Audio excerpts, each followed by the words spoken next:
La nouvelle est pour le moins inhabituelle. Un dragon et ses fidèles compagnons auraient pris en otage les membres de l'Institut Confucius. Rassurez-vous, ils sont en papier. Ces cerfs-volants ont été fabriqués en Chine, au sud de Pékin, à Weifang, dans la province de Shandong. Le maître d'œuvre n'est autre que Hongli Guo. Dans son usine, il fabrique près de 70 000 cerfs-volants comme celui-ci par an.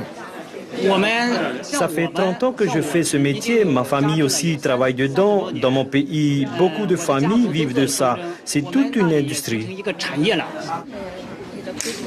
Les gestes sont précis et minutieux. La structure du cerf-volant est la partie la plus importante.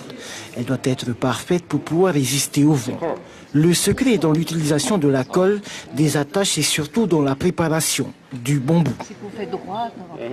Le monsieur, par exemple, explique des gestes qui permettent de se passer à certains moments, je pense, des règles, donc d'un décimètre, ou à l'inverse, de remettre la matière à niveau, recourber le bois, tout simplement en chauffant. La différence, c'est l'utilisation déjà du bambou. Eux, ils ont vraiment la maîtrise de comment préparer le bambou, que nous n'avons pas vraiment. Voilà, nous préparons, mais pas aussi bien qu'eux. C'est assez technique et c'est très minutieux, oui. D'accord. C'est quoi le plus difficile dans la fabrication de cerf-volant ? Le collage. Le collage, c'est très précis et il ne faut pas que ça déborde, etc.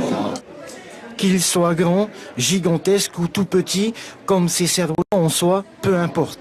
Pour l'Institut Confucius, l'objectif de cette journée est de perpétuer la tradition, mais aussi de ne jamais oublier l'histoire. La première fabrication date de plus de 5 ou 6 ans avant Jésus-Christ. C'est un apprenti de philosophe Mozi qui a fait le premier cerf-volant avec du bois qui peut monter sur le ciel pendant 3 jours et 3 nuits. Le 1er octobre, tous les cerfs-volants en motif de poissons et d'oiseaux prendront leur envol sur le stade Boris Leontiev à Haroui. Un dragon volant de plus de 50 mètres sera le clou du spectacle.